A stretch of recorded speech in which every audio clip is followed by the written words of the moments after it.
Chapter 11. And Nimrod, son of Cush, was still in the land of Shinar, and he reigned over it and dwelt there.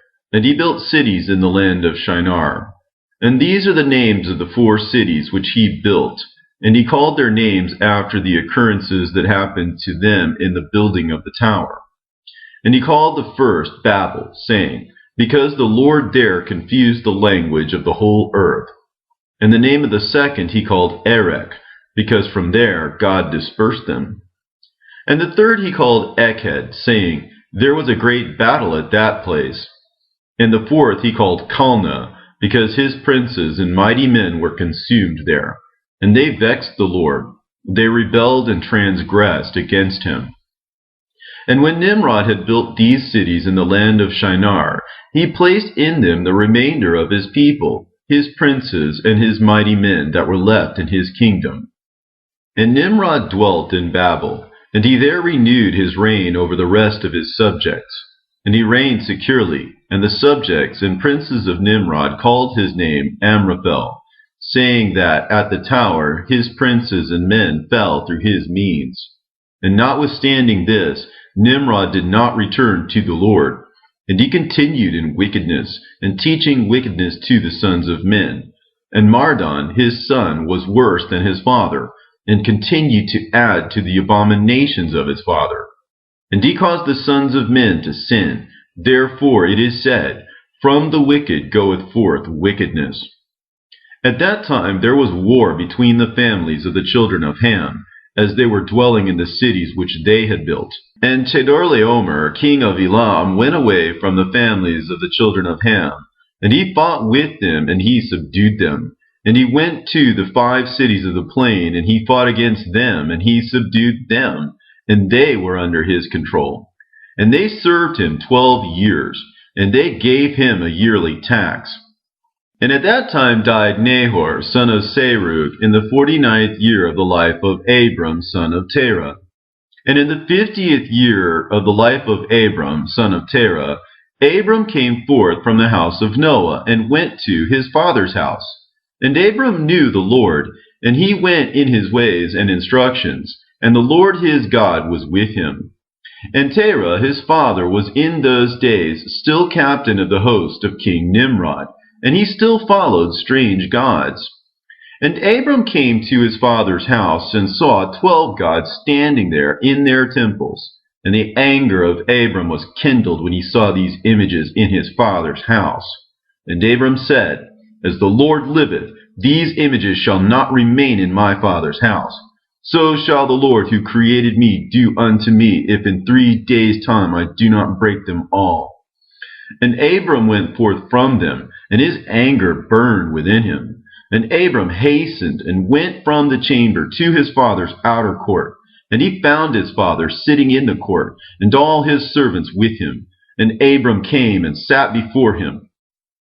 And Abram asked his father, saying, Father, tell me, where is God, who created heaven and earth, and all the sons of men upon earth, and who created thee and me?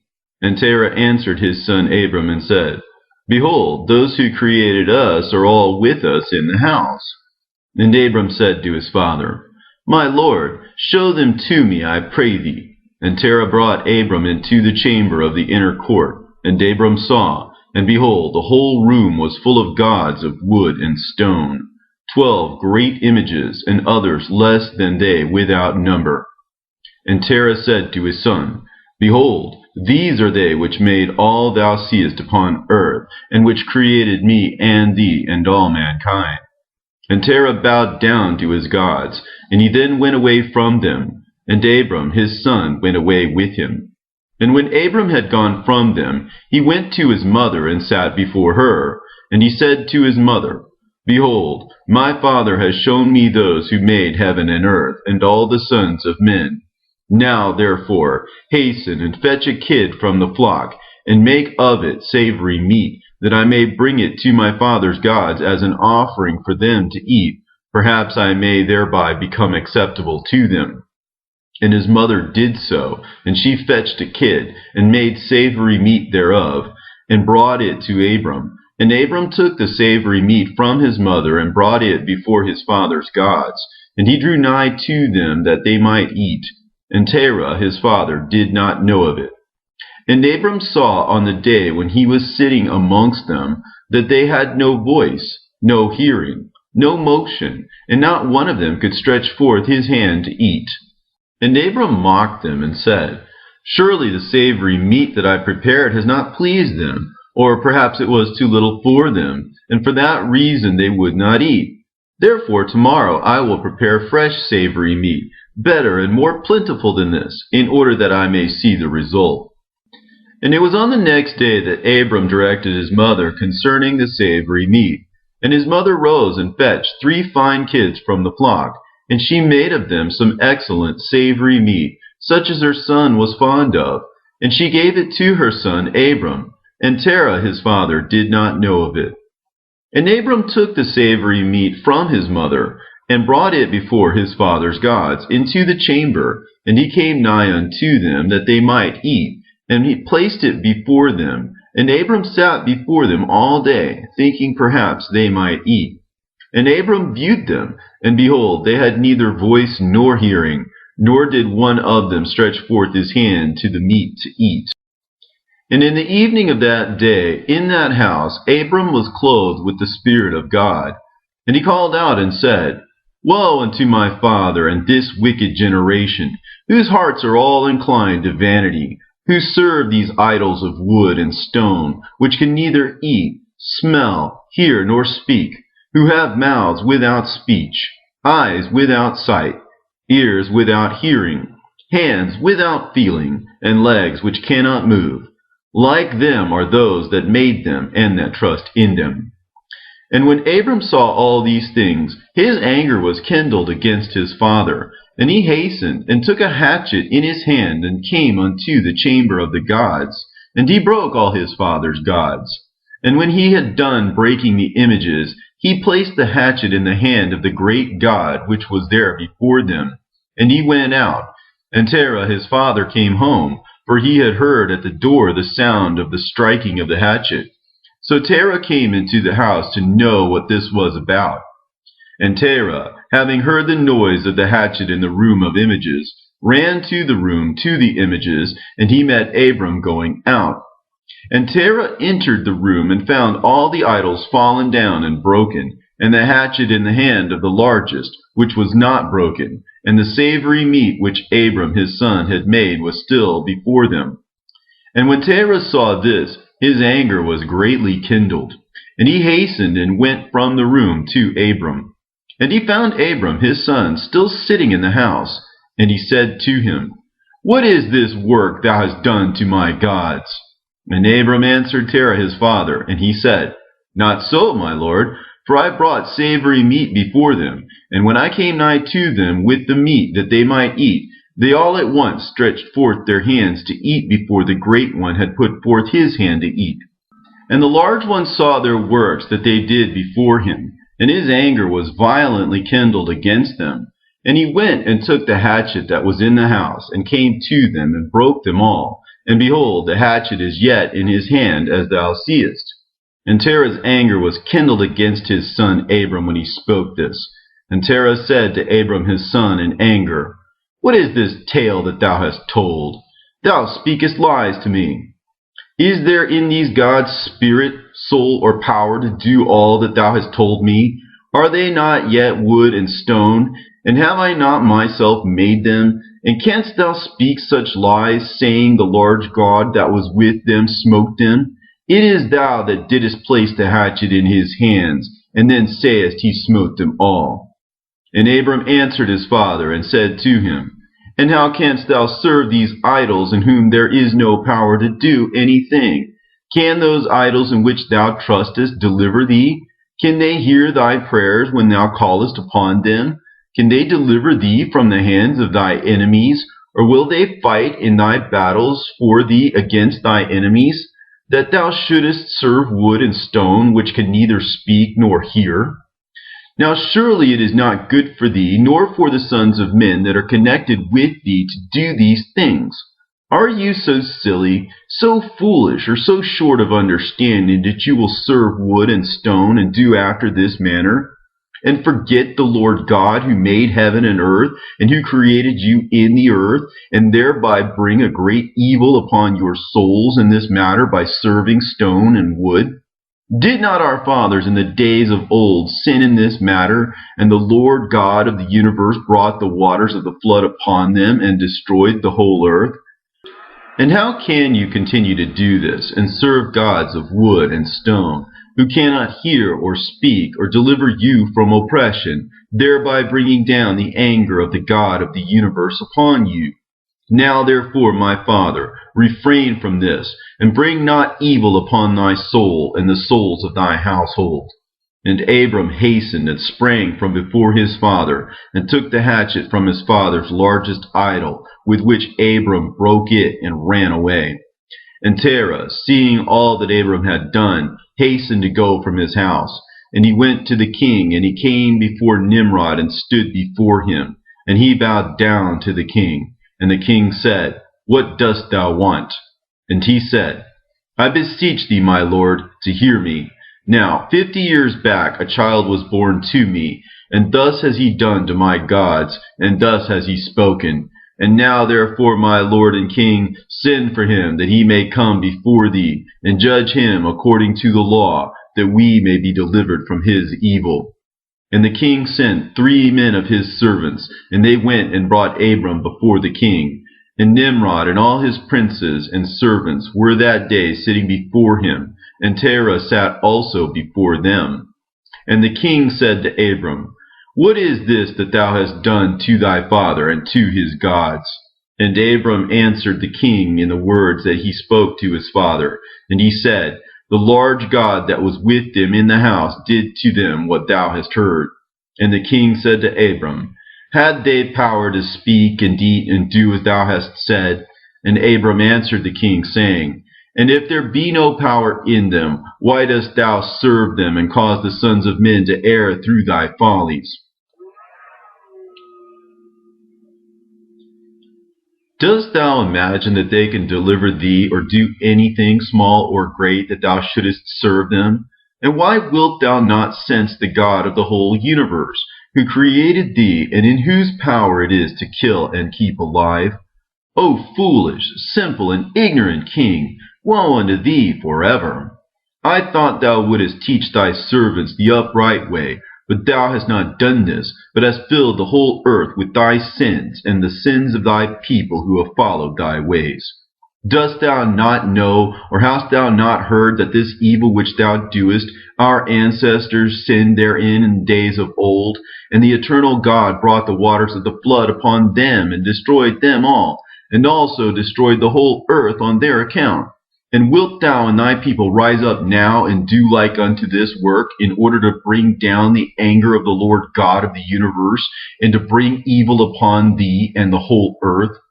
Now therefore, put away this evil deed which thou doest, and serve the God of the universe, as thy soul is in his hands, and then it will be well with thee.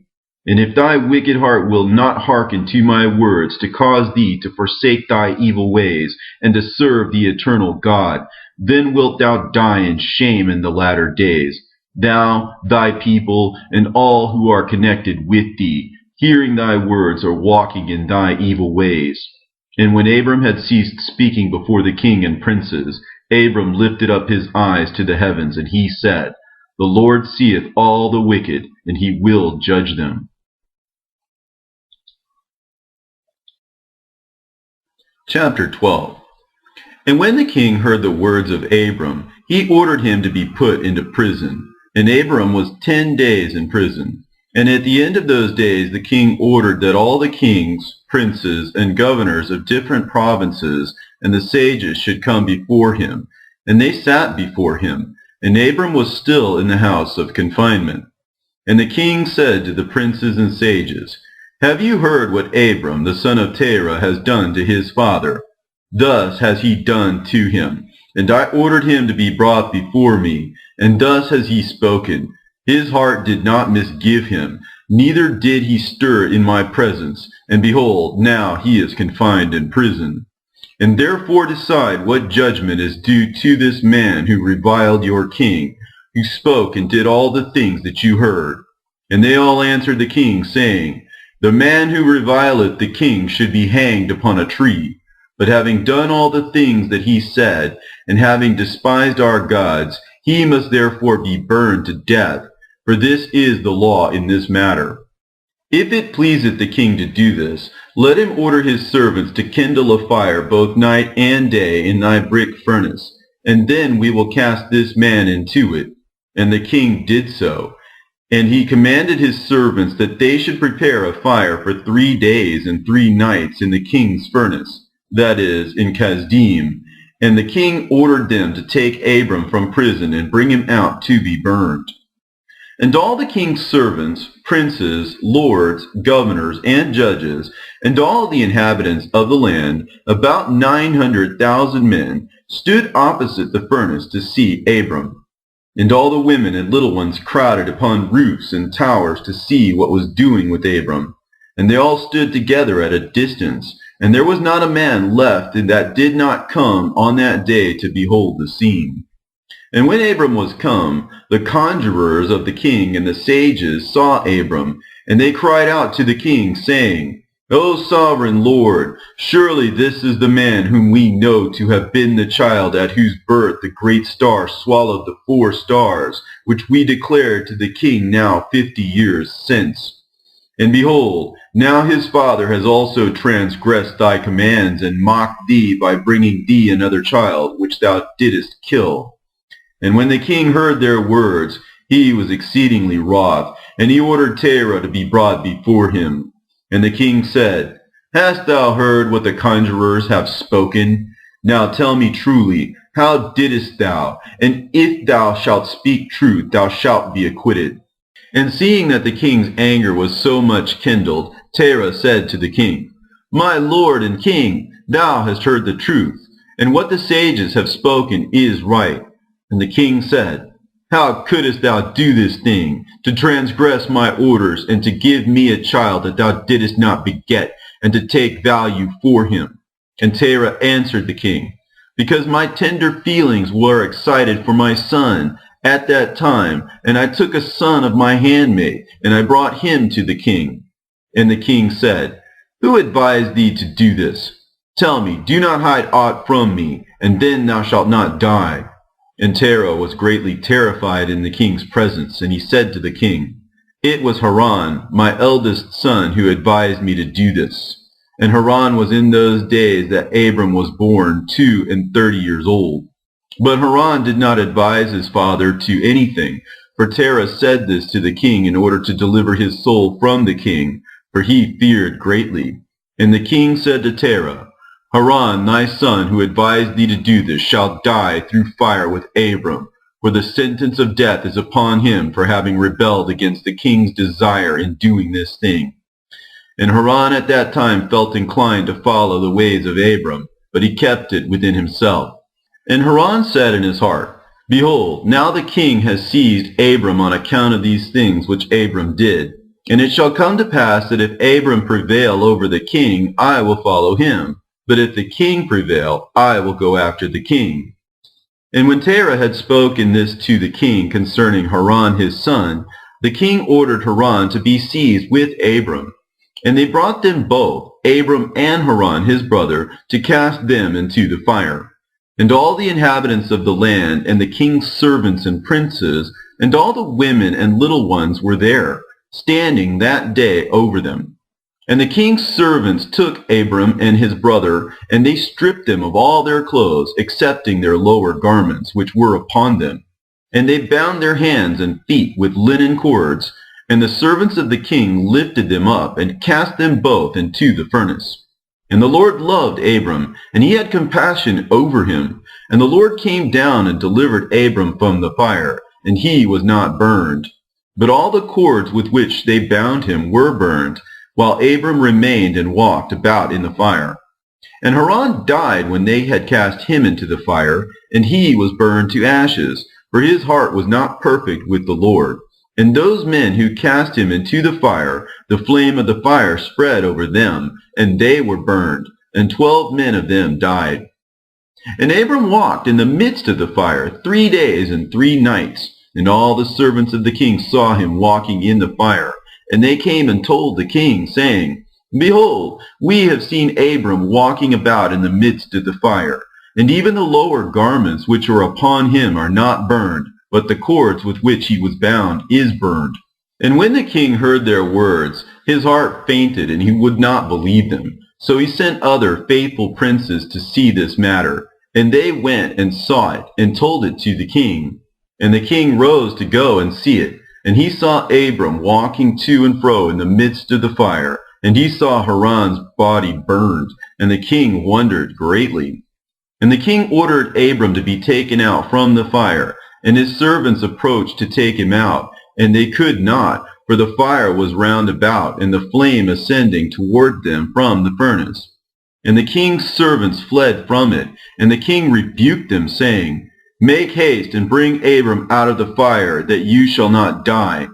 And the servants of the king again approached to bring Abram out, and the flames came upon them and burned their faces, so that 8 of them died. And when the king saw that his servants could not approach the fire, lest they should be burned, the king called to Abram, O servant of the God who is in heaven, go forth from amidst the fire, and come hither before me. And Abram hearkened to the voice of the king. And he went forth from the fire, and came and stood before the king. And when Abram came out, the king and all his servants saw Abram coming before the king, with his lower garments upon him, for they were not burned, but the cord with which he was bound was burned. And the king said to Abram, How is it that thou wast not burned in the fire? And Abram said to the king, The God of heaven and earth, in whom I trust, and who has all in his power, he delivered me from the fire into which thou didst cast me. And Haran, the brother of Abram, was burned to ashes, and they sought for his body, and they found it consumed.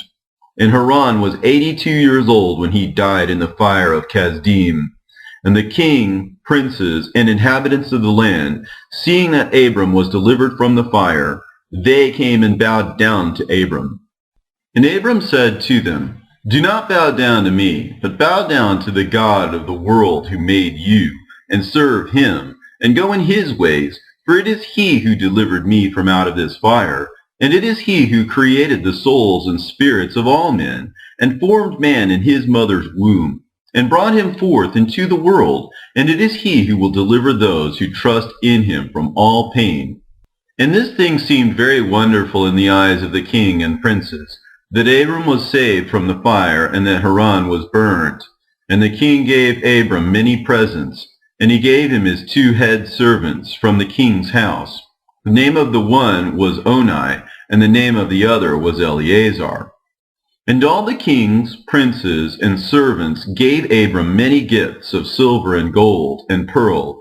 And the king and his princes sent him away, and he went in peace. And Abram went forth from the king in peace, and many of the king's servants followed him, and about 300 men joined him. And Abram returned on that day, and went to his father's house, he and the men that followed him.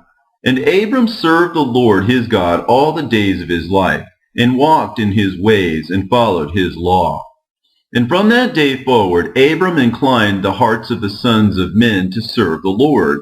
And at that time Nahor and Abram took unto themselves wives, the daughters of their brother Haran. The wife of Nahor was Milcah, and the name of Abram's wife was Sarai.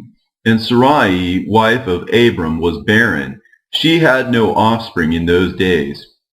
And at the expiration of 2 years from Abram's going out of the fire, that is, in the 52nd year of his life, behold, King Nimrod sat in Babel upon the throne.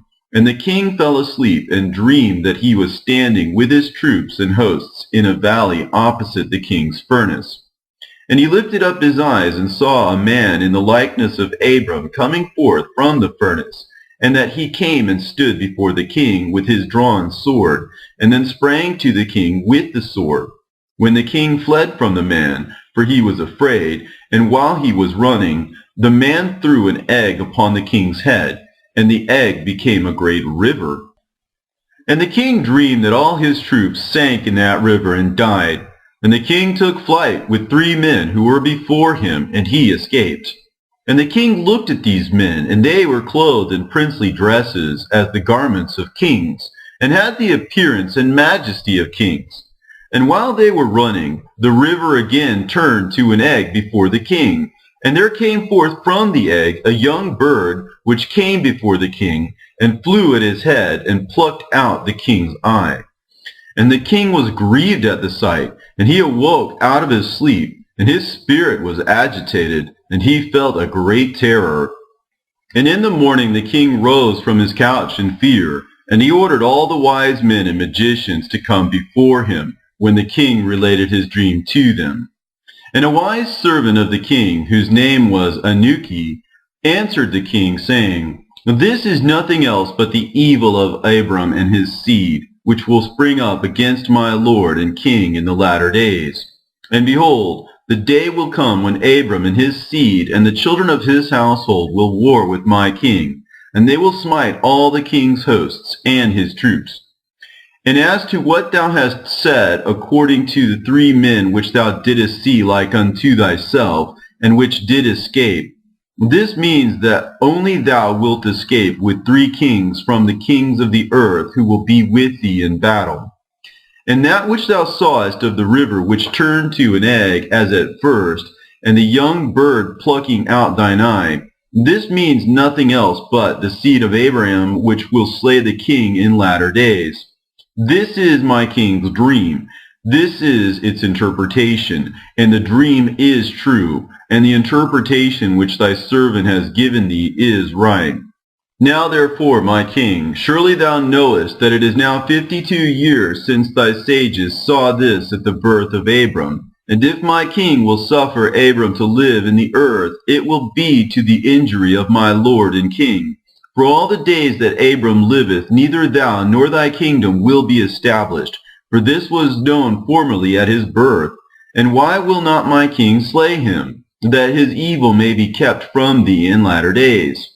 And Nimrod hearkened to the voice of Anuki, and he sent some of his servants in secret to go and seize Abram, and bring him before the king to suffer death.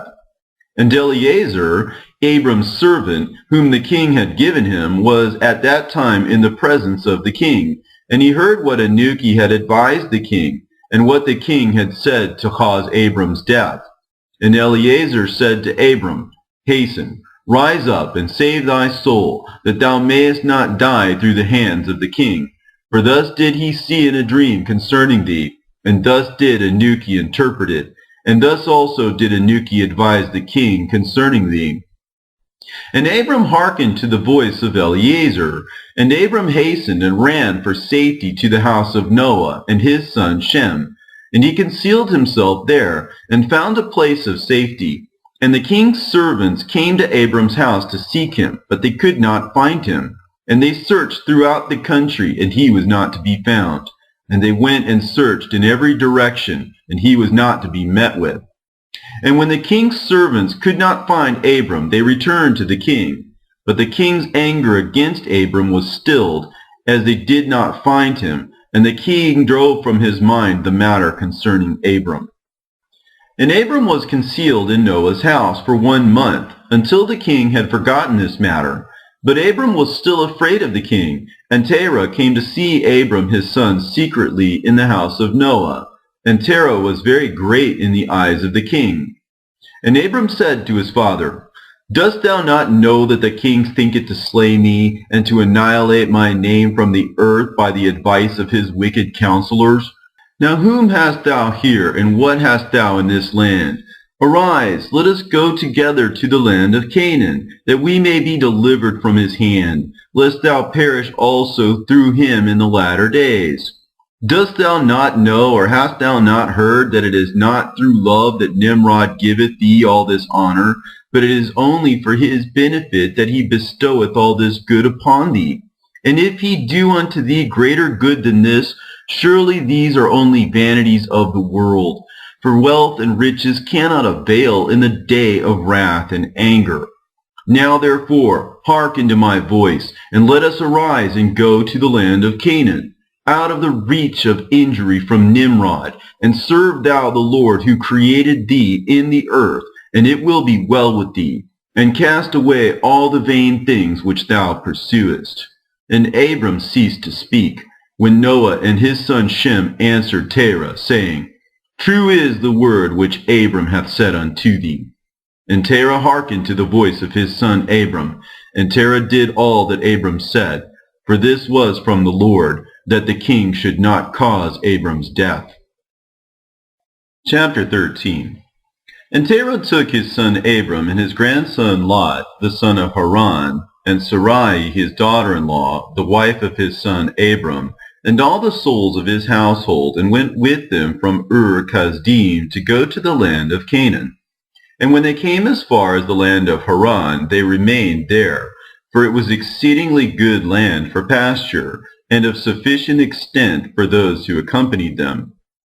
And the people of the land of Haran saw that Abram was good and upright with God and men, and that the Lord his God was with him.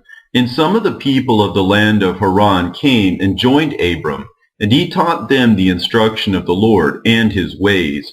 And these men remained with Abram in his house, and they adhered to him. And Abram remained in the land 3 years, and at the expiration of 3 years, the Lord appeared to Abram and said to him, I am the Lord who brought thee forth from Ur-Kasdim, and delivered thee from the hands of all thine enemies. And now, therefore, if thou wilt hearken to my voice, and keep my commandments, my statutes, and my laws, then will I cause thy enemies to fall before thee, and I will multiply thy seed like the stars of heaven, and I will send my blessing upon all the works of thy hands, and thou shalt lack nothing. Arise now, take thy wife, and all belonging to thee, and go to the land of Canaan, and remain there. And I will there be unto thee for a God, and I will bless thee. And Abram rose, and took his wife, and all belonging to him, and he went to the land of Canaan, as the Lord had told him. And Abram was 50 years old when he went from Haran. And Abram came to the land of Canaan, and dwelt in the midst of the city. And he there pitched his tent amongst the children of Canaan, inhabitants of the land.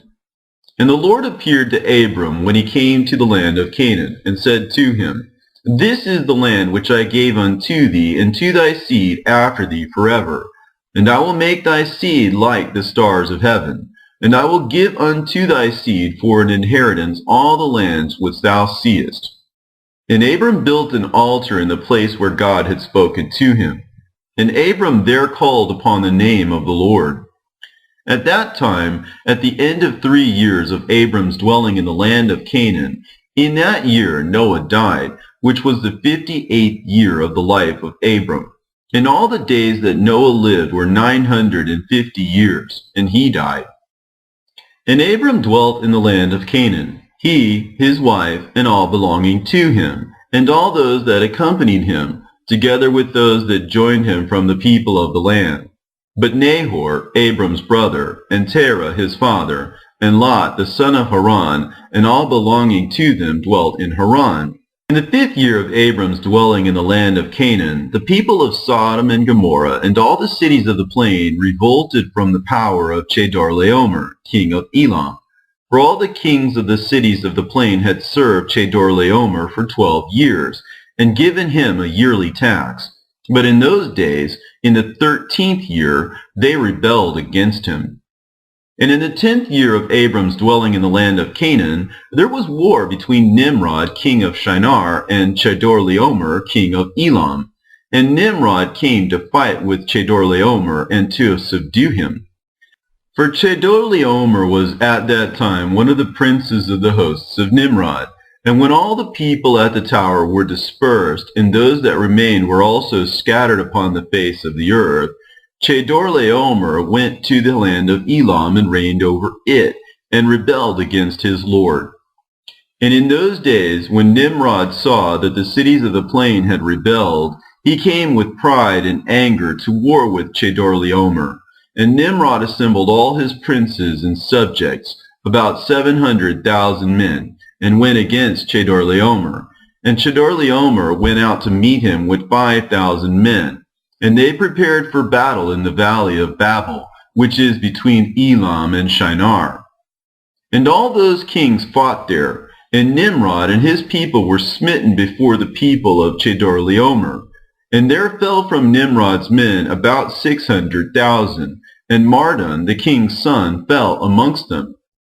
And Nimrod fled and returned in shame and disgrace to his land, and he was under subjection to Chedorlaomer for a long time.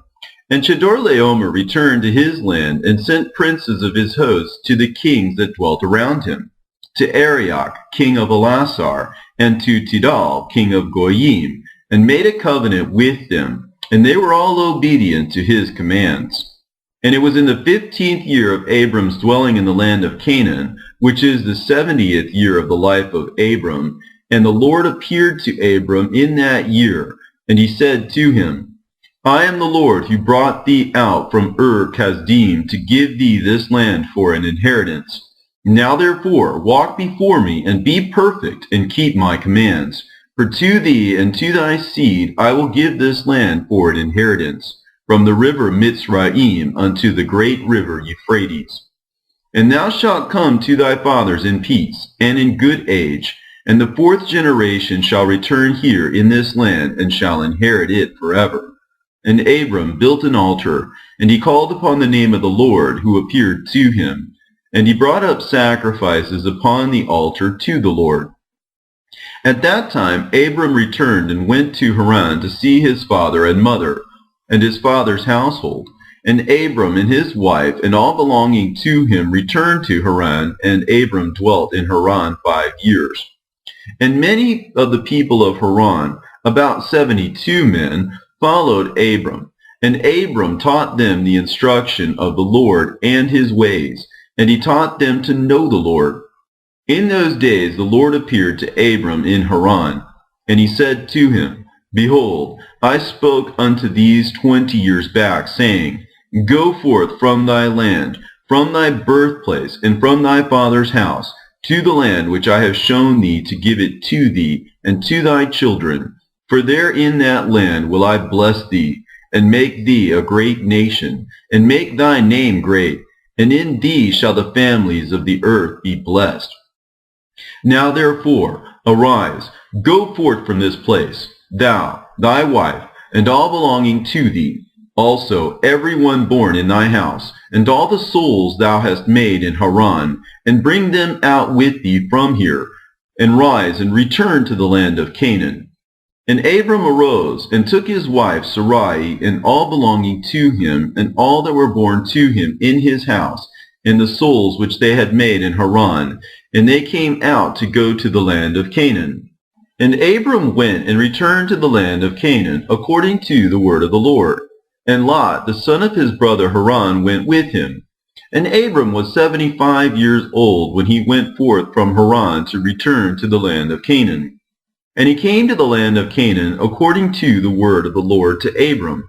And he pitched his tent, and he dwelt in the plain of Mamre. And with him was Lot, his brother's son, and all belonging to him. And the Lord again appeared to Abram, and said, To thy seed will I give this land. And he there built an altar to the Lord, who appeared to him, which is still to this day in the plains of Mamre. Chapter 14. In those days there was in the land of Shinar a wise man who had understanding in all wisdom, and of a beautiful appearance. But he was poor and indigent. His name was Rikayon, and he was hard set to support himself. And he resolved to go to Egypt, to Osiris, the son of Anom, king of Egypt, to show the king his wisdom, for perhaps he might find grace in his sight, to raise him up and give him maintenance. And Rikayon did so. And when Rikayon came to Egypt, he asked the inhabitants of Egypt concerning the king, and the inhabitants of Egypt told him the custom of the king of Egypt. For it was the custom of the king of Egypt that he went from his royal palace, and was seen abroad only 1 day in the year, and after that the king would return to his palace to remain there. And on the day when the king went forth, he passed judgment in the land. And every one having a suit came before the king that day to obtain his request. And when Rikayon heard of the custom in Egypt, and that he could not come into the presence of the king, he grieved greatly and was very sorrowful. And in the evening Rikayon went out and found a house in ruins, formerly a bakehouse in Egypt, and he abode there all night in bitterness of soul, and pinched with hunger, and sleep was removed from his eyes. And Rikayon considered within himself what he should do in the town until the king made his appearance, and how he might maintain himself there. And he rose in the morning and walked about, and met in his way those who sold vegetables, and various sorts of seed with which they supplied the inhabitants. And Rikayon wished to do the same in order to get a maintenance in the city. But he was unacquainted with the custom of the people, and he was like a blind man among them. And he went and obtained vegetables to sell them for his support. And the rabble assembled about him and ridiculed him, and took his vegetables from him, and left him nothing. And he rose up from there in bitterness of soul, and went sighing to the bakehouse in which he had remained all the night before, and he slept there the second night. And on that night again he reasoned within himself how he could save himself from starvation, and he devised a scheme how to act. And he rose up in the morning and acted ingeniously. And he went and hired 30 strong men of the rabble, carrying their war instruments in their hands. And he led them to the top of the Egyptian sepulchre, and he placed them there. And he commanded them, saying, Thus saith the king, Strengthen yourselves, and be valiant men, and let no man be buried here until 200 pieces of silver be given, and then he may be buried. And those men did according to the order of Rikayon to the people of Egypt the whole of that year. And in 8 months' time Rikayon and his men gathered great riches of silver and gold. And Rikayon took a great quantity of horses and other animals, and he hired more men, and he gave them horses, and they remained with him. And when the year came round, at the time the king went forth into the town, all the inhabitants of Egypt assembled together to speak to him concerning the work of Rikayon and his men. And the king went forth on the appointed day, and all the Egyptians came before him and cried unto him, saying, May the king live forever. What is this thing thou doest in the town to thy servants, not to suffer a dead body to be buried until so much silver and gold be given? Was there ever the like unto this done in the whole earth from the days of former kings, yea, even from the days of Adam unto this day, that the dead should not be buried only for a set price?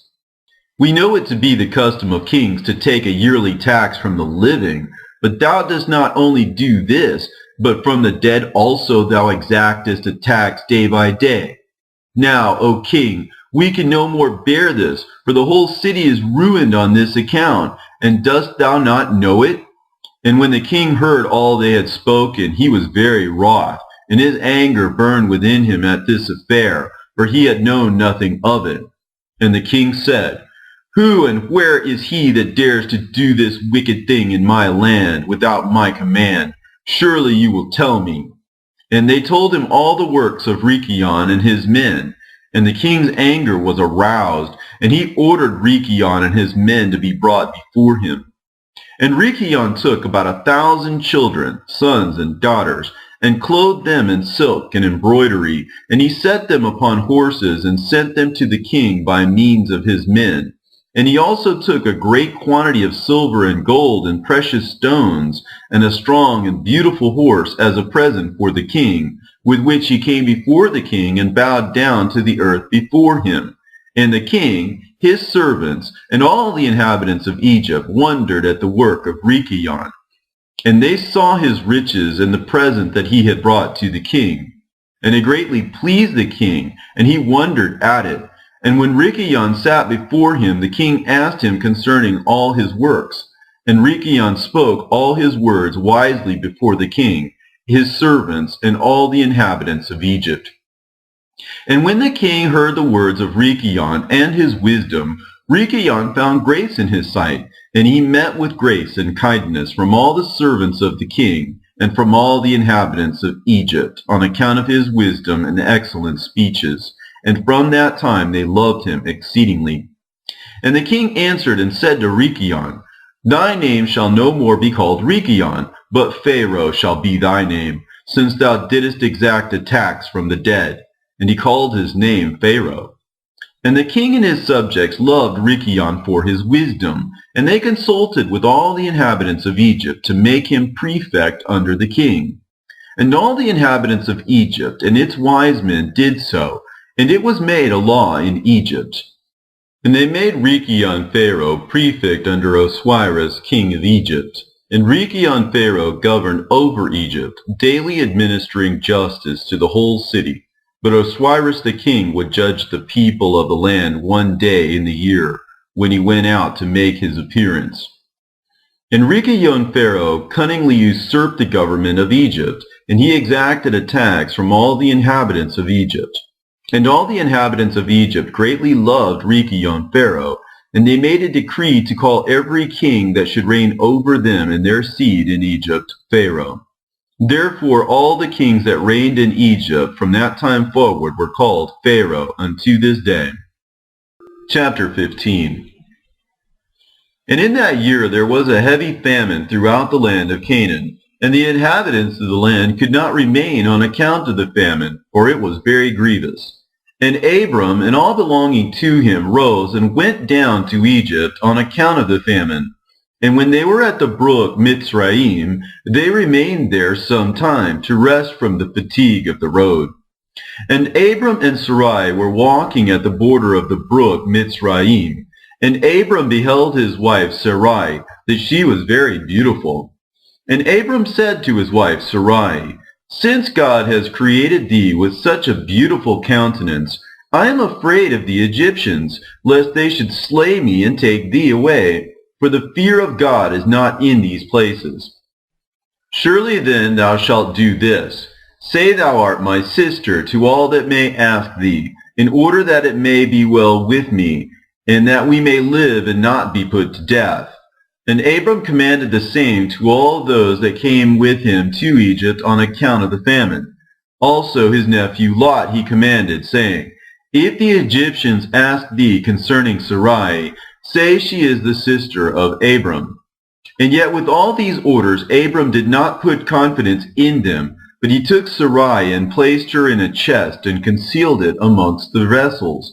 For Abram was greatly concerned about Sarai on account of the wickedness of the Egyptians. And Abram and all belonging to him rose up from the brook Mitzrayim and came to Egypt. And they had scarcely entered the gates of the city when the guards stood up to them, saying, Give tithe to the king from what you have, and then you may come into the town. And Abram and those that were with him did so. And Abram with the people that were with him came to Egypt. And when they came, they brought the chest in which Sarah was concealed, and the Egyptians saw the chest. And the king's servants approached Abram, saying, What hast thou here in this chest which we have not seen? Now open thou the chest, and give tithe to the king of all that it contains. And Abram said, This chest will I not open, but all you demand upon it will I give. And Pharaoh's officers answered Abram, saying, It is a chest of precious stones. Give us the tenth thereof. Abram said, All that you desire I will give, but you must not open the chest. And the king's officers pressed Abram, and they reached the chest and opened it with force.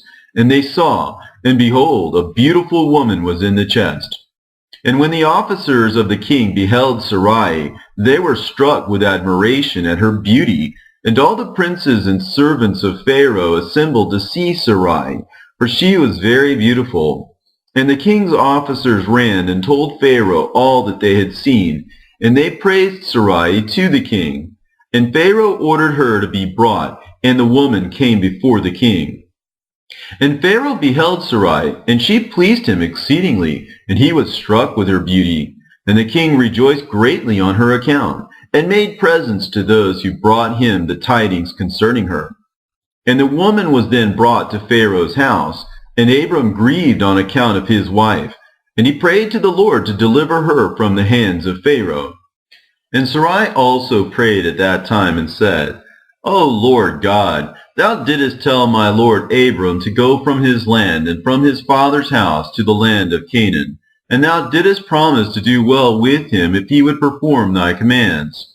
Now behold, we have done that which thou didst command us, and we left our land and our families, and we went to a strange land and to a people whom we have not known before. And we came to this land to avoid the famine, and this evil accident has befallen me. Now therefore, O Lord God, deliver us and save us from the hand of this oppressor, and do well with me for the sake of thy mercy.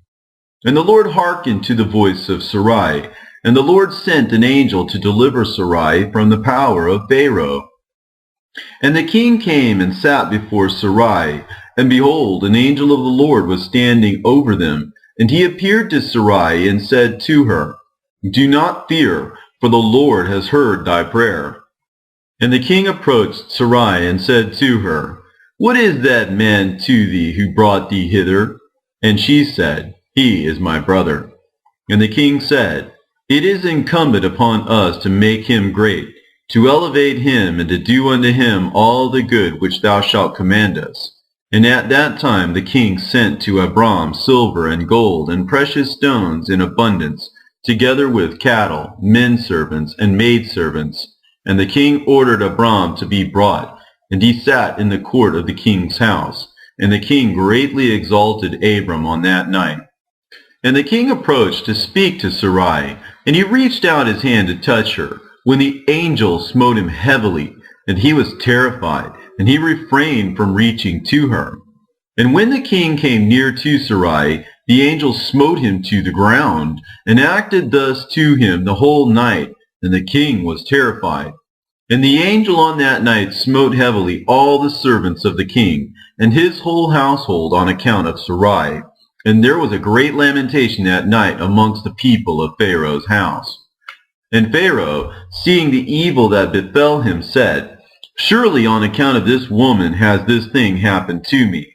And he removed himself at some distance from her, and spoke pleasing words to her. And the king said to Sarai, Tell me, I pray thee, concerning the man with whom thou camest here.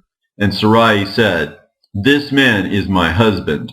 And I said to thee that he was my brother, for I was afraid, lest thou shouldest put him to death through wickedness. And the king kept away from Sarai, and the plagues of the angel of the Lord ceased from him and his household. And Pharaoh knew that he was smitten on account of Sarai, and the king was greatly astonished at this. And in the morning the king called for Abram and said to him, What is this thou hast done to me? Why didst thou say, She is my sister, owing to which I took her unto me for a wife? And this heavy plague has therefore come upon me and my household. Now therefore, here is thy wife. Take her and go from our land, lest we all die on her account. And Pharaoh took more cattle, men-servants, and maidservants, and silver and gold to give to Abram. And he returned unto him Sarai his wife. And the king took a maiden whom he begat by his concubines, and he gave her to Sarai for a handmaid. And the king said to his daughter, It is better for thee, my daughter, to be a handmaid in this man's house than to be a mistress in my house, after we have beheld the evil that befell us on account of this woman. And Abram arose, he and all belonging to him went away from Egypt, and Pharaoh ordered some of his men to accompany him and all that went with him. And Abram returned to the land of Canaan, to the place where he had made the altar, where he had at first pitched his tent. And Lot, the son of Haran, Abram's brother, had a heavy stock of cattle, flocks, and herds and tents, for the Lord was bountiful to them on account of Abram. And when Abram was dwelling in the land, the herdsmen of Lot quarreled with the herdsmen of Abram, for their property was too great for them to remain together in the land, and the land could not bear them on account of their cattle. And when Abram's herdsmen went to feed their flock, they would not go into the fields of the people of the land, But the cattle of Lot's herdsmen did otherwise, for they were suffered to feed in the fields of the people of the land. And the people of the land saw this occurrence daily, and they came to Abram and quarreled with him on account of Lot's herdsmen. And Abram said to Lot, "What is this thou art doing to me, to make me despicable to the inhabitants of the land, that thou orderest thy herdsmen to feed thy cattle in the fields of the other people? Dost thou not know that I am a stranger in this land amongst the children of Canaan? And why wilt thou do this unto me?" And Abram quarreled daily with Lot on account of this. But Lot would not listen to Abram, and he continued to do the same. And the inhabitants of the land came and told Abram. And Abram said unto Lot, "How long wilt thou be to me for a stumbling block with the inhabitants of the land? Now I beseech thee, let there be no more quarreling between us, for we are kinsmen. But I pray thee, separate from me. Go and choose a place where thou mayest dwell with thy cattle and all belonging to thee, but keep thyself at a distance from me, thou and thy household. And be not afraid in going from me, for if any one do an injury to thee, let me know, and I will avenge thy cause from him. Only remove from me." And when Abram had spoken all these words to Lot, then Lot arose and lifted up his eyes toward the plain of Jordan. And he saw that the whole of this place was well watered, and good for man, as well as affording pasture for the cattle. And Lot went from Abram to that place, and he there pitched his tent, and he dwelt in Sodom, and they were separated from each other. And Abram dwelt in the plain of Mamre, which is Hebron, and he pitched his tent there, and Abram remained in that place many years. Chapter 16. At that time Chedorlaomer, king of Elam, sent to all the neighboring kings, to Nimrod, king of Shinar, who was then under his power, and to Tidal, king of Goyim, and to Arioch, king of Elasar, with whom he made a covenant, saying, "Come up with me and assist me, that we may smite all the towns of Sodom and its inhabitants, for they have rebelled against me these 13 years. And these 4 kings went up with all their camps, about 800,000 men. And they went as they were, and smote every man they found in their road. And the 5 kings of Sodom and Gomorrah, Shinab, king of Admah, Shemeber, king of Zeboyim, Bera, king of Sodom, Bersha, king of Gomorrah, and Bela, king of Zoar, went out to meet them, and they all joined together in the valley of Siddim. And these 9 kings made war in the valley of Siddim, and the kings of Sodom and Gomorrah were smitten before the kings of Elam. And the valley of Siddim was full of lime pits, and the kings of Elam pursued the kings of Sodom. And the kings of Sodom with their camps fled and fell into the lime pits. And all that remained went to the mountain for safety. And the 5 kings of Elam came after them, and pursued them to the gates of Sodom. And they took all that there was in Sodom. And they plundered all the cities of Sodom and Gomorrah. And they also took Lot, Abram's brother's son, and his property. And they seized all the goods of the cities of Sodom. And they went away. And Eunuch, Abram's servant, who was in the battle, saw this, and told Abram all that the kings had done to the cities of Sodom, and that Lot was taken captive by them. And Abram heard this, and he rose up with about 318 men that were with him. And he that night pursued these kings and smote them. And they all fell before Abram and his men. And there was none remaining but the 4 kings who fled, and they went each his own road.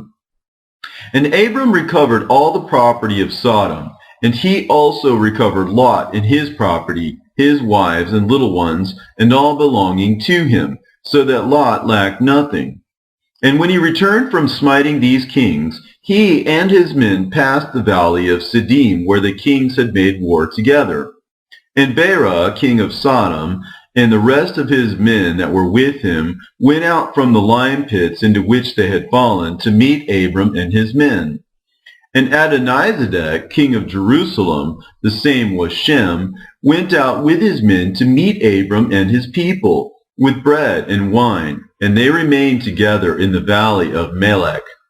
And Adonizedek blessed Abram, and Abram gave him a tenth from all that he had brought from the spoil of his enemies, for Adonizedek was a priest before God. And all the kings of Sodom and Gomorrah who were there with their servants approached Abram and begged of him to return them their servants whom he had made captive, and to take unto himself all the property. And Abram answered the kings of Sodom, saying, As the Lord liveth, who created heaven and earth, and who redeemed my soul from all affliction, and who delivered me this day from my enemies, and gave them into my hand, I will not take anything belonging to you, that you may not boast tomorrow, saying, Abram became rich from our property that he saved. For the Lord my God, in whom I trust, said unto me, Thou shalt lack nothing, for I will bless thee in all the works of thy hands. And now therefore, behold, here is all belonging to you. Take it and go. As the Lord liveth, I will not take from you, from a living soul down to a shoe tie or thread, excepting the expense of the food of those who went out with me to battle, as also the portions of the men who went with me, Anar, Ashcol, and Mamre, they and their men, as well as those also who had remained to watch the baggage. They shall take their portion of the spoil. And the kings of Sodom gave Abram according to all that he had said, and they pressed him to take of whatever he chose, but he would not. And he sent away the kings of Sodom and the remainder of their men, and he gave them orders about Lot, and they went to their respective places. And Lot, his brother's son, he also sent away with his property, and he went with him, and Lot returned to his home, to Sodom, and Abram and his people returned to their home, to the plains of Mamre, which is in Hebron. At that time the Lord again appeared to Abram in Hebron, and he said to him, Do not fear, thy reward is very great before me, for I will not leave thee until I have multiplied thee, and blessed thee, and made thy seed like the stars in heaven, which cannot be measured nor numbered. And I will give unto thy seed all these lands that thou seest with thine eyes. To them will I give them for an inheritance forever. Only be strong and do not fear. Walk before me and be perfect. And in the 78th year of the life of Abram, in that year died Reu, the son of Peleg. And all the days of Reu were 239 years, and he died. And Sarai, the daughter of Haran, Abram's wife, was still barren in those days. She did not bear to Abram either son or daughter. And when she saw that she bare no children, she took her handmaid Hagar, whom Pharaoh had given her, and she gave her to Abram her husband for a wife. For Hagar learned all the ways of Sarai as Sarai taught her. She was not in any way deficient in following her good ways. And Sarai said to Abram, Behold, here is my handmaid Hagar. Go to her, that she may bring forth upon my knees, that I may also obtain children through her. And at the end of 10 years of Abram's dwelling in the land of Canaan, which is the 85th year of Abram's life, Sarai gave Hagar unto him. And Abram hearkened to the voice of his wife Sarai, and he took his handmaid Hagar, and Abram came to her, and she conceived. And when Hagar saw that she had conceived, she rejoiced greatly, and her mistress was despised in her eyes. And she said within herself, This can only be that I am better before God than Sarai my mistress. For all the days that my mistress had been with my Lord, she did not conceive. But me the Lord has caused in so short a time to conceive by him. And when Sarai saw that Hagar had conceived by Abram, Sarai was jealous of her handmaid, and Sarai said within herself, This is surely nothing else but that she must be better than I am. And Sarai said unto Abram, My wrong be upon thee, for at the time when thou didst pray before the Lord for children, why didst thou not pray on my account, that the Lord should give me seed from thee? And when I speak to Hagar in thy presence, she despiseth my words, because she has conceived, and thou wilt say nothing to her. May the Lord judge between me and thee for what thou hast done to me. And Abram said to Sarai, Behold, thy handmaid is in thy hand, to do unto her as it may seem good in thy eyes. And Sarai afflicted her, and Hagar fled from her to the wilderness. And an angel of the Lord found her in the place where she had fled, by a well, and she said to her, Do not fear, for I will multiply thy seed, for thou shalt bear a son, and thou shalt call his name Ishmael. Now then, return to Sarai thy mistress, and submit thyself under her hands. And Hagar called the place of that well Beer Lahai Roi. It is between Kadesh and the wilderness of Bered. And Hagar at that time returned to her master's house. And at the end of days Hagar bare a son to Abram. And Abram called his name Ishmael. And Abram was 86 years old when he begat him. Chapter 17. And in those days, in the 91st year of the life of Abram, the children of Chittim made war with the children of Tubal. For when the Lord had scattered the sons of men upon the face of the earth, the children of Chittim went and embodied themselves in the plain of Canopia. And they built themselves cities there, and dwelt by the river Tebru. And the children of Tubal dwelt in Tuscanah, and their boundaries reached the river Tebru. And the children of Tubal built the city in Tuscanah, and they called the name Sabina, after the name of Sabina, son of Tubal, their father. And they dwelt there unto this day. And it was at that time that the children of Chittim made war with the children of Tubal. And the children of Tubal were smitten before the children of Chittim. And the children of Chittim caused 370 men to fall from the children of Tubal. And at the time the children of Tubal swore to the children of Chittim, saying, You shall not intermarry amongst us, and no man shall give his daughter to any of the sons of Chittim. For all the daughters of Tubal were in those days fair, for no women were then found in the whole earth so fair as the daughters of Tubal. And all who delighted in the beauty of women went to the daughters of Tubal and took wives from them. And the sons of men, kings and princes, who greatly delighted in the beauty of women, took wives in those days from the daughters of Tubal. And at the end of 3 years, after the children of Tubal had sworn to the children of Chittim not to give them their daughters for wives, about 20 men of the children of Chittim went to take some of the daughters of Tubal, but they found none. For the children of Tubal kept their oath not to intermarry with them, and they would not break their oaths. And in the days of harvest, the children of Tubal went into their fields to get in their harvest. When the young men of Chittim assembled and went to the city of Sabina, and each man took a young woman from the daughters of Tubal, and they came to their cities. And the children of Tubal heard of it, and they went to make war with them, and they could not prevail over them, for the mountain was exceedingly high from them. And when they saw they could not prevail over them, they returned to their land. And at the revolution of the year, the children of Tubal went and hired about 10,000 men from those cities that were near them. And they went to war with the children of Chittim. And the children of Tubal went to war with the children of Chittim, to destroy their land and to distress them. And in this engagement the children of Tubal prevailed over the children of Chittim. And the children of Chittim, seeing that they were greatly distressed, lifted up the people which they had had by the daughters of Tubal upon the wall which had been built, to be before the eyes of the children of Tubal. And the children of Chittim said to them, Have you come to make war with your own sons and daughters? And have we not been considered your flesh and bones from that time till now? And when the children of Tubal heard this, they ceased to make war with the children of Chittim, and they went away. And they returned to their cities, and the children of Chittim at that time assembled and built 2 cities by the sea, and they called one Pertu and the other Ariza. And Abram, the son of Terah, was then 99 years old.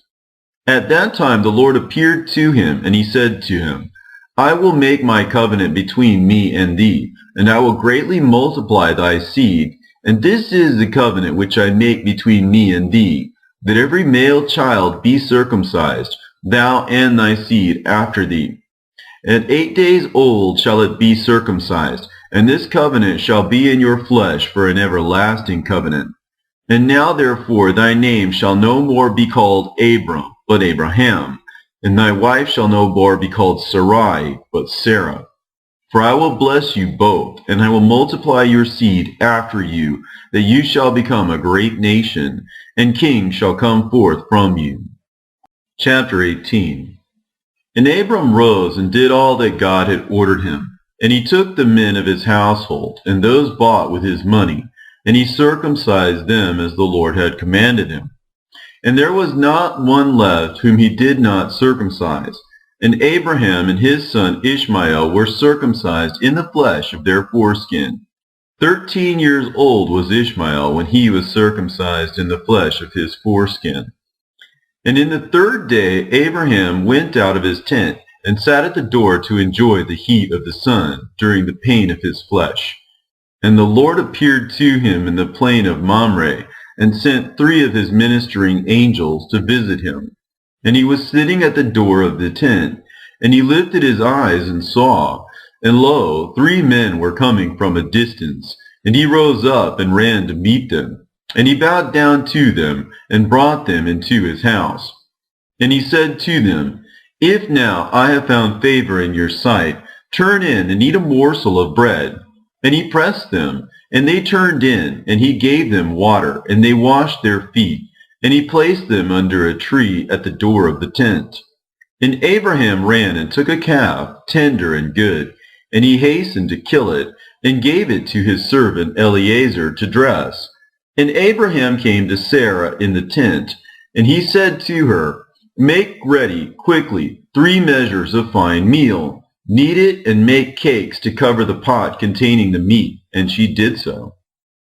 And Abraham hastened and brought before them butter and milk, beef and mutton, and gave it before them to eat before the flesh of the calf was sufficiently done. And they did eat. And when they had done eating, one of them said to him, I will return to thee according to the time of life, and Sarah thy wife shall have a son. And the men afterward departed and went their ways to the places to which they were sent. In those days all the people of Sodom and Gomorrah and of the whole 5 cities were exceedingly wicked and sinful against the Lord. And they provoked the Lord with their abominations. And they strengthened and aging abominably and scornfully before the Lord. And their wickedness and crimes were in those days great before the Lord. And they had in their land a very extensive valley, about a half-day's walk, and in it there were fountains of water, and a great deal of herbage surrounding the water. And all the people of Sodom and Gomorrah went there 4 times in the year, with their wives and children, and all belonging to them, and they rejoiced there with timbrels and dances. And in the time of rejoicing they would all rise and lay hold of their neighbors' wives, and some the virgin daughters of their neighbors, and they enjoyed them. And each man saw his wife and daughter in the hands of his neighbor, and did not say a word. And they did so from morning to night, and they afterward returned home, each man to his house, and each woman to her tent. So they always did 4 times in the year. And when a stranger came into their cities and brought goods which he had purchased with a view to dispose of there, the people of these cities would assemble, men, women, and children, young and old, and go to the man and take his goods by force, giving a little to each man until there was an end to all the goods of the owner which he had brought into the land. And if the owner of the goods quarreled with him, saying, What is this work which you have done to me? They would then approach him one by one, and each would show him the little which he took, and taunt him, saying, I only took that little which thou didst give me. And when he heard this from them all, he would arise and go from them in sorrow and bitterness of soul, when they would all arise and go after him, and drive him out of the city with great noise and tumult. And there was a man from the country of Elam, who was leisurely going on the road, seated upon his ass, which carried a fine mantle of divers colors, and the mantle was bound with a cord upon the ass. And the man was on his journey, passing through the street of Sodom, when the sun set in the evening. And he remained there in order to abide during the night, but no one would let him into his house. And at that time there was in Sodom a wicked and mischievous man, one skillful to do evil, and his name was Hadad. And he lifted up his eyes and saw the traveler in the street of the city, and he came to him and said, Whence comest thou, and whither dost thou go?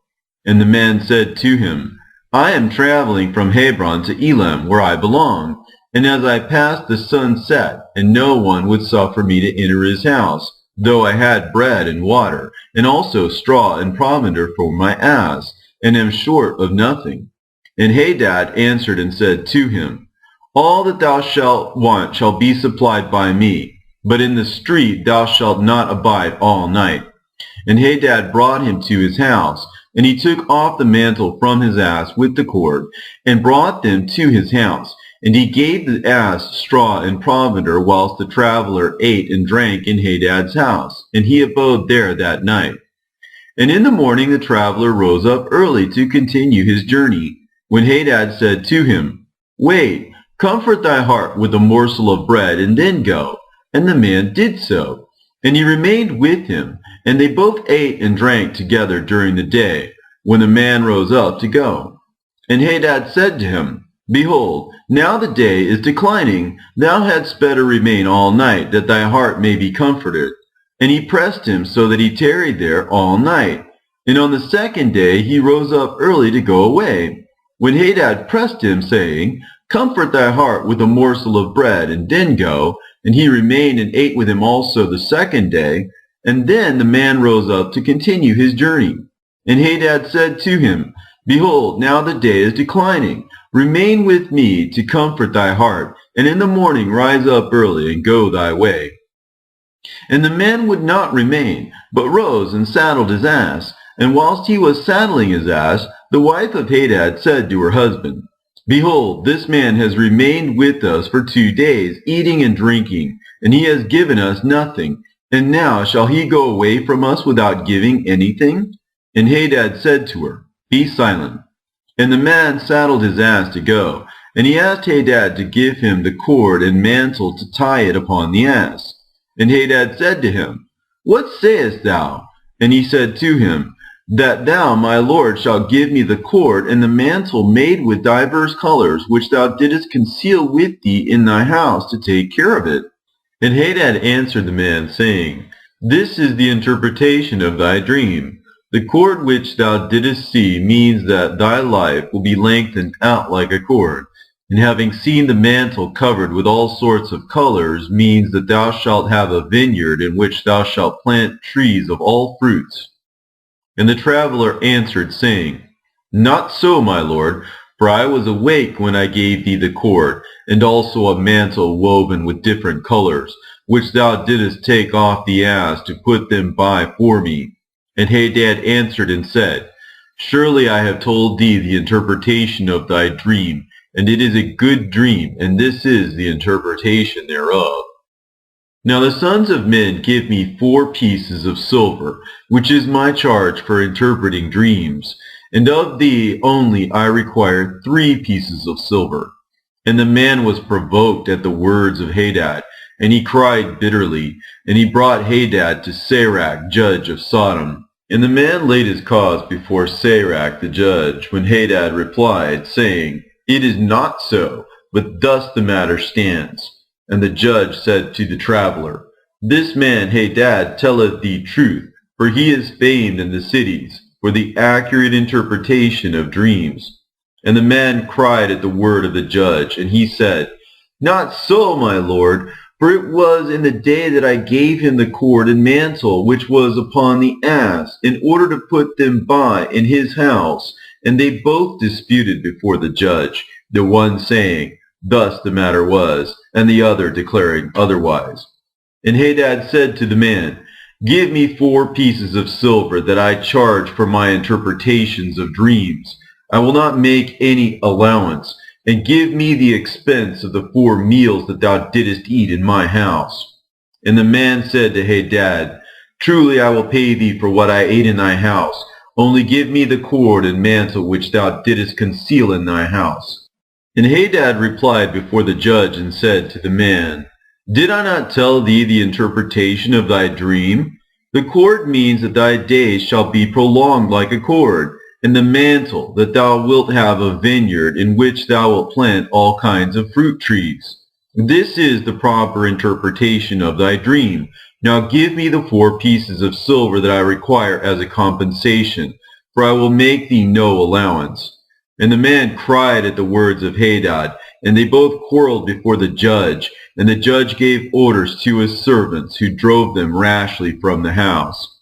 And they went away quarreling from the judge, when the people of Sodom heard them, and they gathered about them, and they exclaimed against the stranger, and they drove him rashly from the city. And the man continued his journey upon his ass with bitterness of soul, lamenting and weeping. And whilst he was going along, he wept at what had happened to him in the corrupt city of Sodom. Chapter 19. And the cities of Sodom had 4 judges to 4 cities, and these were their names: Sirach in the city of Sodom, Sharkad in Gomorrah, Zabnak in Admah, and Menon in Zeboim. And Eliezer, Abraham's servant, applied to them different names, and he converted Sirach to Shakra, Sharkad to Shakura, Zebnak to Kezobim, and Menon to Matslodin. And by desire of their 4 judges, the people of Sodom and Gomorrah had beds erected in the streets of their cities. And if a man came to these places, they laid hold of him, and brought him to one of their beds, and by force made him to lie in them. And as he laid down, 3 men would stand at his head, and 3 at his feet, and measure him by the length of the bed. And if the man was less than the bed, these 6 men would stretch him at each end. And when he cried out to them, they would not answer him. And if he was longer than the bed, they would draw together the 2 sides of the bed at each end until the man had reached the gates of death. And if he continued to cry out to them, they would answer him, saying, Thus shall it be done to a man that cometh into our land. And when men heard all these things that the people of the cities of Sodom did, they refrained from coming there.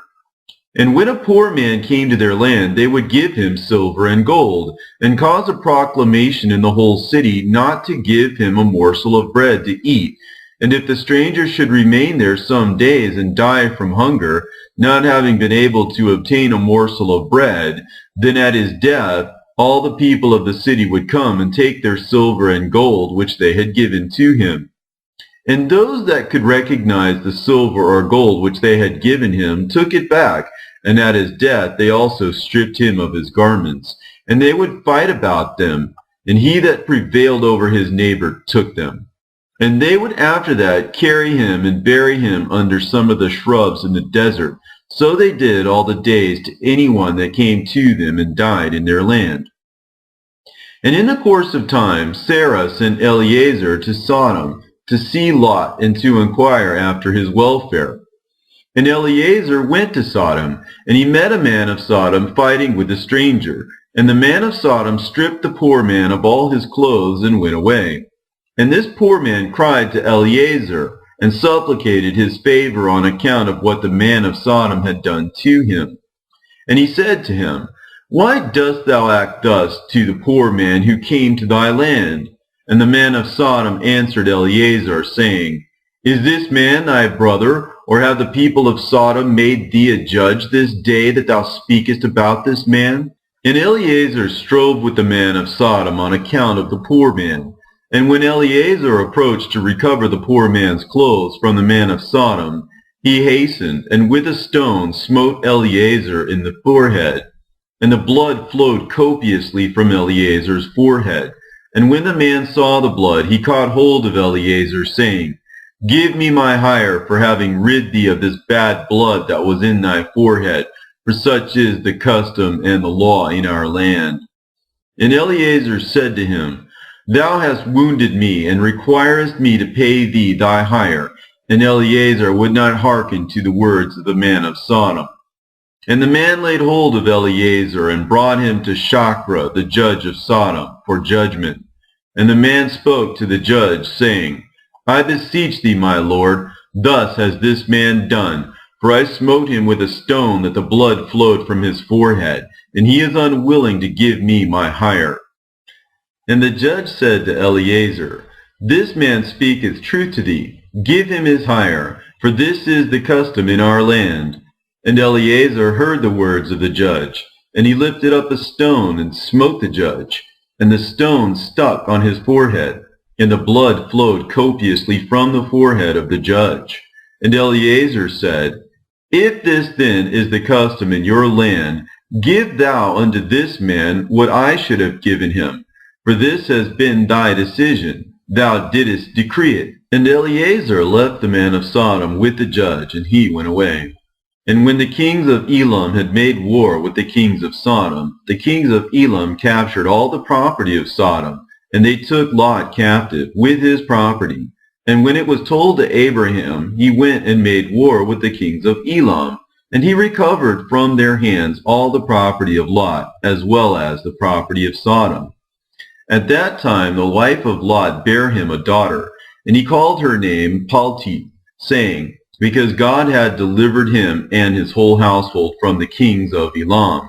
And Palti, daughter of Lot, grew up, and one of the men of Sodom took her for a wife.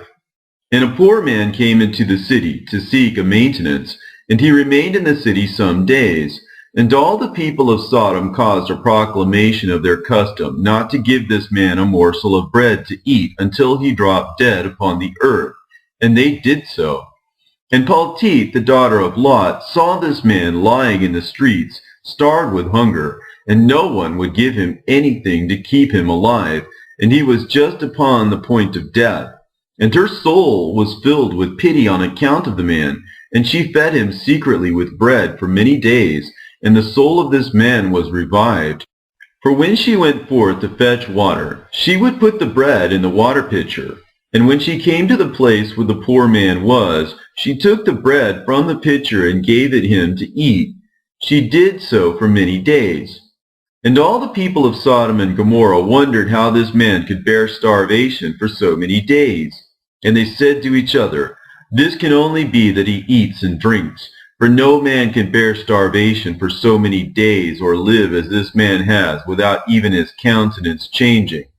And 3 men concealed themselves in a place where the poor man was stationed, to know who it was that brought him bread to eat. And Palti, daughter of Lot, went forth that day to fetch water.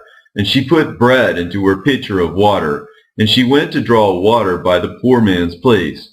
And she took out the bread from the pitcher and gave it to the poor man, and he ate it. And the 3 men saw what Palti did to the poor man, and they said to her, It is thou then who hast supported him, and therefore has he not starved, nor changed in appearance, nor died like the rest. And the 3 men went out of the place in which they were concealed, and they seized Palti and the bread which was in the poor man's hand. And they took Palti and brought her before the judges, and they said to them, Thus did she do, and it is she who supplied the poor man with bread, and therefore did he not die all this time. Now therefore declare to us the punishment due to this woman for having transgressed our law. And the people of Sodom and Gomorrah assembled and kindled a fire in the street of the city, and they took the woman and cast her into the fire, and she was burned to ashes. And in the city of Admah there was a woman to whom they did the like. For a traveler came into the city of Admah to abide there all night, with the intention of going home in the morning, and he sat opposite the door of the house of the young woman's father to remain there, as the sun had set when he had reached the place. And the young woman saw him sitting by the door of the house. And he asked her for a drink of water, and she said to him, Who art thou? And he said to her, I was this day going on the road, and reached here when the sun set. So I will abide here all night, and in the morning I will arise early and continue my journey. And the young woman went into the house and fetched the man bread and water to eat and drink. And this affair became known to the people of Admah, and they assembled and brought the young woman before the judges, that they should judge her for this act. And the judge said, "The judgment of death must pass upon this woman, because she transgressed our law. And this is therefore the decision concerning her." And the people of those cities assembled and brought out the young woman, and anointed her with honey from head to foot. And the judge said, "The judgment of death must pass upon this woman, because she transgressed our law. And this therefore is the decision concerning her." And the people of those cities assembled and brought out the young woman, and anointed her with honey from head to foot, as the judge had decreed. And they placed her before a swarm of bees, which were then in their hives. And the bees flew upon her head, and stung her that her whole body was swelled. And the young woman cried out on account of the bees, but no one took notice of her or pitied her, and her cries ascended to heaven. And the Lord was provoked at this, and all the works of the cities of Sodom, for they had abundance of food, and had tranquility amongst them, and still would not sustain the poor and the needy. And in those days their evil doings and sins became great before the Lord. And the Lord sent for 2 of the angels that had come to Abraham's house to destroy Sodom and its cities. And the angels rose up from the door of Abraham's tent after they had eaten and drunk, and they reached Sodom in the evening. And Lot was then sitting in the gate of Sodom, and when he saw them, he rose to meet them, and he bowed down to the ground. And he pressed them greatly, and brought them into his house, and he gave them victuals, which they ate, and they abode all night in his house. And the angels said to Lot, "Arise, go forth from this place, thou and all belonging to thee, lest thou be consumed in the iniquity of this city, for the Lord will destroy this place." And the angels laid hold upon the hand of Lot, and upon the hand of his wife, and upon the hands of his children, and all belonging to him. And they brought him forth, and set him without the cities. And they said to Lot, "Escape for thy life." And he fled, and all belonging to him. Then the Lord rained upon Sodom and upon Gomorrah and upon all these cities brimstone and fire from the Lord out of heaven. And he overthrew these cities, all the plain, and all the inhabitants of the cities, and that which grew upon the ground. And Ado, the wife of Lot, looked back to see the destruction of the cities, for her compassion was moved on account of her daughters who remained in Sodom, for they did not go with her. And when she looked back, she became a pillar of salt, and it is yet in that place unto this day. And the oxen which stood in that place daily licked up the salt to the extremities of their feet, and in the morning it would spring forth afresh, and they again licked it up unto this day. And Lot and 2 of his daughters that remained with him fled and escaped to the cave of Adullam, and there they remained for some time. And Abraham rose up early in the morning to see what had been done to the cities of Sodom. And he looked, and beheld the smoke of the cities going up like the smoke of a furnace. And Lot and his 2 daughters remained in the cave, and they made their father drink wine, and they lay with him. For they said there was no man upon earth that could raise up seed from them, for they thought that the whole earth was destroyed. And they both lay with their father, and they conceived and bare sons. And the firstborn called the name of her son Moab, saying, "From my father did I conceive him. He is the father of the Moabites unto this day." And the younger also called her son Ben-Ammi. He is the father of the children of Ammon unto this day. And after this Lot and his 2 daughters went away from there, and he dwelt on the other side of the Jordan with his 2 daughters and their sons. And the sons of Lot grew up, and they went and took themselves wives from the land of Canaan. And they begat children, and they were fruitful and multiplied. Chapter 20. At that time Abraham journeyed from the plain of Mamre, and he went to the land of the Philistines, and he dwelt in Gerar.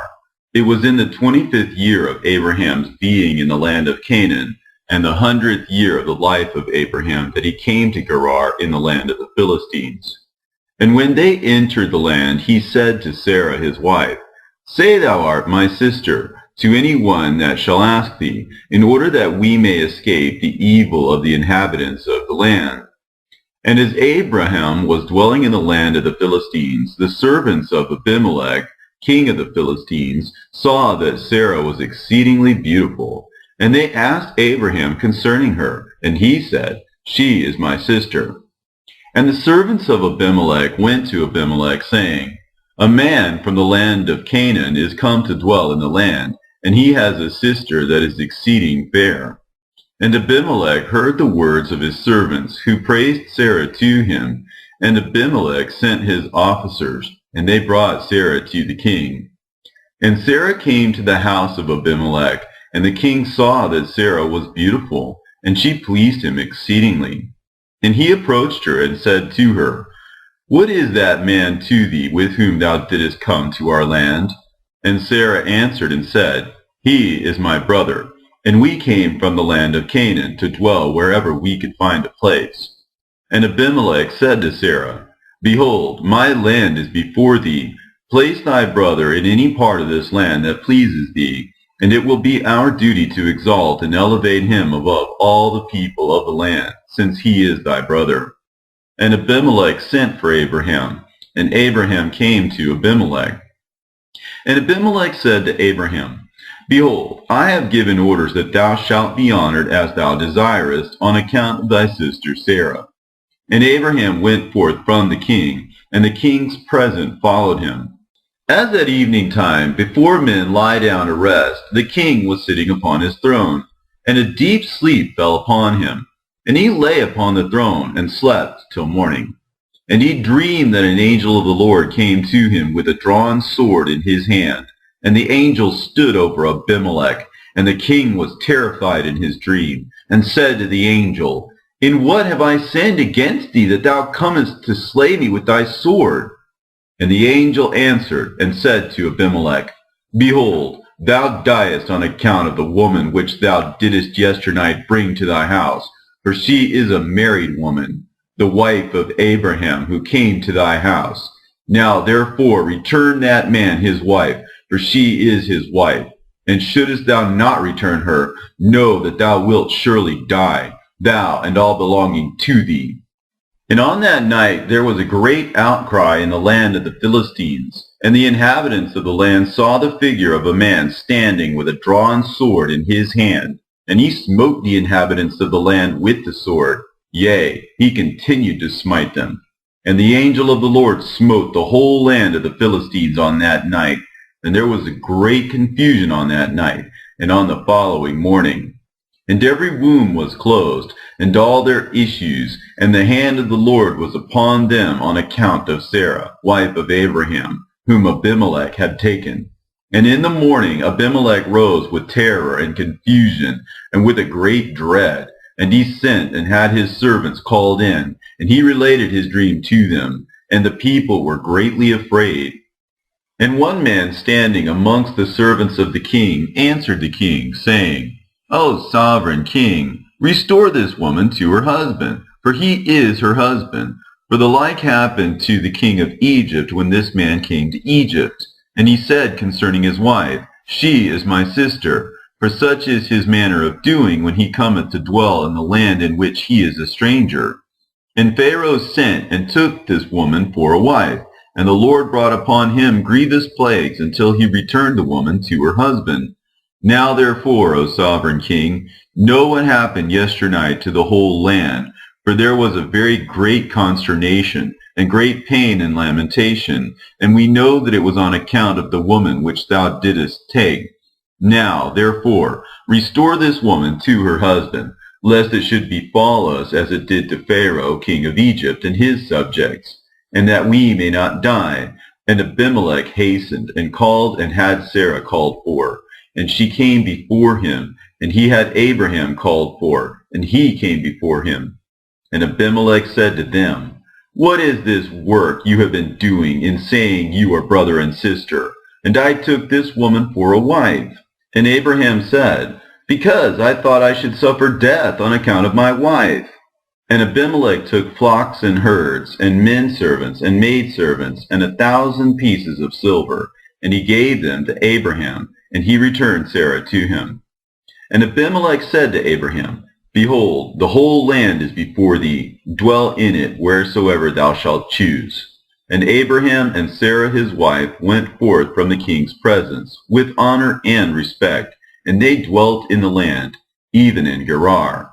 And all the inhabitants of the land of the Philistines and the king's servants were still in pain through the plague which the angel had inflicted upon them the whole night on account of Sarah.